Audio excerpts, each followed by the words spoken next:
दोस्तों, जैसा कि आप और हम सब जानते हैं कि सऊदी अरेबिया नए नए कदम उठाकर पूरी मुसलमान दुनिया को हैरान कर देता है, पूरी मुस्लिम दुनिया में तहलका मचा देता है और आए दिन ये ऐसे ऐसे डिसीजन ले रहे हैं जिससे इस्लामिक दुनिया पूरी तरह से प्रभावित भी हो रही है।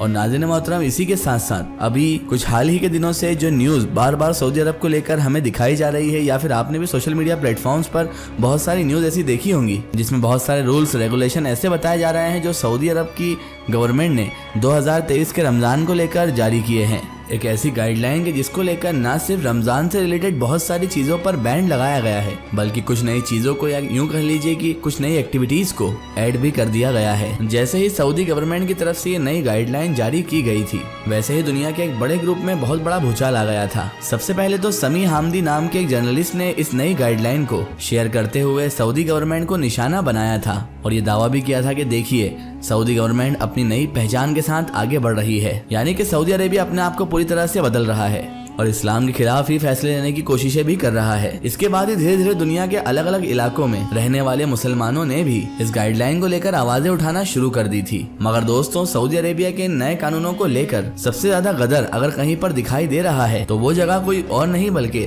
खुद इंडिया ही है। इंडिया के अलग अलग बल्कि बड़े बड़े न्यूज चैनल्स पर बार बार इस खबर को खूब मसाला लगाकर बड़ा चढ़ाकर दिखाया जा रहा है। कहीं पर ये मसाला लगाकर हेडलाइन चलाई जा रही है कि सऊदी अरब में इफ्तार पर ही बैन लग गया है, तो कहीं पर ये खबर चलाई जा रही है कि नमाज पर या अजान पर बैन लग गया है, तो कहीं पर अखबार और वेबसाइट्स अपनी खबर को और भी ज्यादा अट्रैक्टिव बनाने के लिए ऐसा लिख रहे हैं कि सऊदी अरेबिया ने भी कह दिया है कि अब नमाज और अजान की आवाज नीचे। दोस्तों, इस खबर को लेकर इंडियन मीडिया जो है वो आम मुसलमानों और इंसानों से परेशान ज्यादा नजर आ रही है। मगर दोस्तों, सबसे बड़ी दिलचस्पी की बात और हैरानी की बात तो यह है कि ये बात यहीं पर खत्म नहीं हुई, बल्कि अब तो कुछ नेताओं ने मीडिया कवरेज की वजह से ये कहना भी शुरू कर दिया है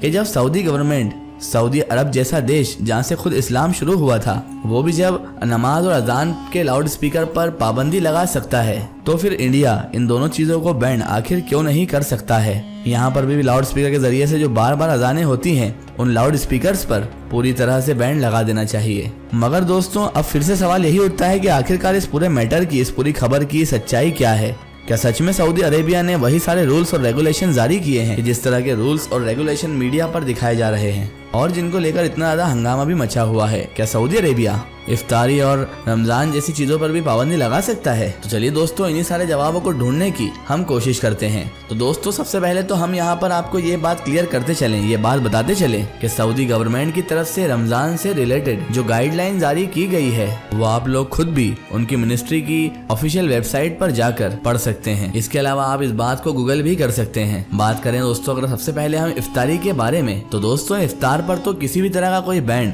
सऊदी अरब गवर्नमेंट ने नहीं लगाया है। इस पूरी गाइडलाइन में इफ्तारी से रिलेटेड सऊदी गवर्नमेंट ने सिर्फ दो ही बातें बोली गई है। पहली बात तो यह है कि मस्जिदों के अंदर इफ्तारी करने पर पूरी तरह से रोक लगा दी गई है। इतना ही नहीं दोस्तों, सऊदी अरब की गवर्नमेंट ने तो ये भी कहा है कि किसी भी तरह के कोई टेम्परेरी रूल्स या फिर टेंट का इंतजाम भी नहीं किया जाएगा जिसमें बैठकर लोग पूरे एहतमाम के साथ इफ्तार कर सकें, बल्कि कोर्ट यार्ड्स यानी कि मस्जिद का जो एक्स्ट्रा एरिया होता है जिसे हम अहाता भी कहते हैं, उसमें ही इफ्तारी करने की इजाजत होगी और वो भी इफ्तारी कराते वक्त वहाँ के इमाम और मुअज्जिन की और वहाँ के कमेटी मेंबर्स की जिम्मेदारी होगी। यानी उन लोगों की यही ड्यूटी होगी कि वो इस बात को मेक श्योर करें कि जितने भी लोग वहाँ पर उस जगह पर इफ्तारी कर रहे हैं वो इफ्तारी के फौरन बाद सफाई कर लें ताकि वहाँ पर किसी भी तरह कोई गंदगी बाकी ना रहे। इसी तरह दोस्तों, इफ्तारी से रिलेटेड आमतौर पर कुछ लोग सऊदी अरेबिया में डोनेशन भी लिया करते थे और उस डोनेशन के जरिए से ही इफ्तारी का एहतमाम भी किया करते थे। अब उस डोनेशन पे भी पूरी तरीके से पाबंदी लगा दी गई है। इतना ही नहीं दोस्तों, सऊदी अरब द्वारा बनाए गए 10 कानूनों में से एक कानून तो ये भी कहता है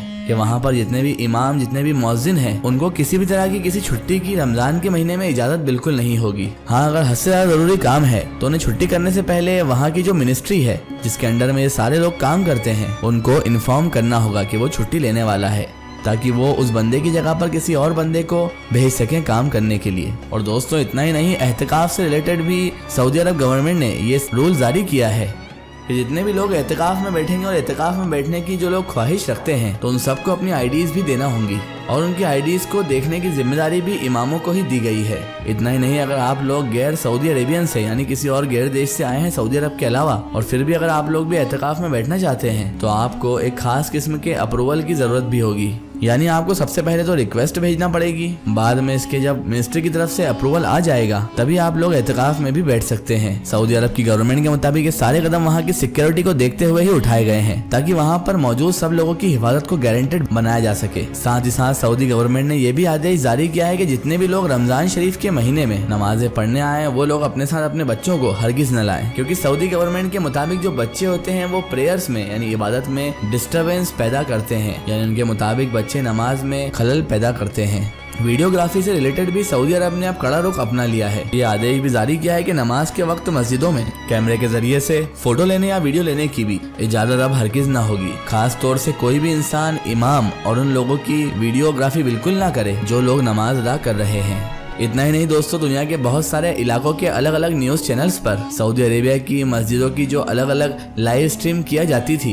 नमाज की लाइव स्ट्रीम की जाती थी, यानी वहाँ का जो लाइव नज़ारा दिखाया जा सकता था उस पर भी अब पूरी तरीके से बैन लगा दिया गया है। यानी अब किसी भी तरह की वीडियोग्राफी की इजाज़त नहीं दी गई है और ये सब कुछ सऊदी गवर्नमेंट के मुताबिक प्राइवेसी की वजह से किया जा रहा है। इस गाइडलाइन में न सिर्फ मस्जिद के इमामों को इशा की नमाज शॉर्ट करने का भी आदेश दिया गया है, बल्कि तहज्जुद की नमाज से रिलेटेड भी वहाँ पर यही कहा गया है कि जितने भी लोग तहज्जुद की नमाज अदा करते हैं वो इस तरीके से अदा करें, यानी उस वक्त अदा करें जब फजर की नमाज के लिए सफिशिएंट टाइम बाकी रहे, यानी कि तहज्जुद की नमाज इतनी लेट ना पढ़ें कि आप लोगों की वजह से उन लोगों को भी परेशानी हो कि जो लोग बाद में फजर की नमाज अदा करने के लिए मस्जिद में इंटर होते हैं। इसके अलावा दोस्तों, जहाँ तक सवाल है लाउड स्पीकर पर बैंड लगने का कि आखिरकार लाउड स्पीकर पर बैंड लगा है या नहीं, कि जिस तरह की खबरें पिछले कुछ दिनों से लगातार इंडियन मीडिया के जरिए अलग अलग मसाला लगाकर बताई जा रही हैं, तो हम आपको बता दें कि इस बात का सच्चाई से दूर दूर तक कोई लेना देना नहीं है, कोई भी रिश्ता नहीं है। इस पूरी गाइडलाइन को अगर आप लोग अच्छे से पढ़ेंगे तो आपको इस तरह की कोई भी चीज इस गाइडलाइन में कहीं दूर दूर तक भी नहीं नजर आएगी। और ऐसा सिर्फ हम ही नहीं कह रहे दोस्तों,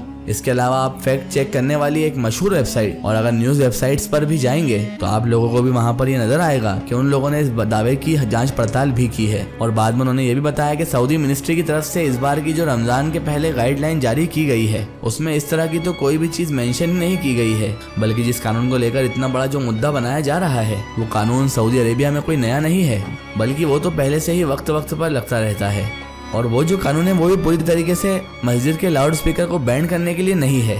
बल्कि वो तो स्पीकर के वॉल्यूम से रिलेटेड है, यानी कि किस लेवल का वॉल्यूम गवर्नमेंट के अनुसार रखा जाएगा, और वो भी उन स्पीकर्स का वॉल्यूम जो कि मस्जिद के अंदर रखे हुए स्पीकर होते हैं जिसे नमाज और अकामत के लिए यूज किया जाता है। पिछले कई बार की तरह इस बार भी 2023 के शुरू में जनवरी के महीने में इससे रिलेटेड गाइडलाइन वहाँ के एक मिनिस्टर की तरफ से जारी की गई थी। फिलहाल रमजान 2023 से रिलेटेड सऊदी अरब की तरफ से जो कोई भी जानकारी शेयर की गई है उन गाइडलाइन से, उन रूल्स से आप एग्री हो सकते हैं या नहीं, हमें कमेंट में जरूर बताएं। फिलहाल आज की हमारी वीडियो में बस इतना ही। अगर ये वीडियो आपको पसंद आई है तो इसे ज़्यादा से ज़्यादा शेयर कीजिए, इसे अपने फ्रेंड सर्कल, अपने रिश्तेदारों तक जरूर पहुंचाएं। इसी तरह की इन्फॉर्मेटिव हिस्टोरिकल वीडियो के लिए हमारे चैनल को सब्सक्राइब कीजिए और पास में दिए गए घंटी के आइकन को जरूर दबाएं।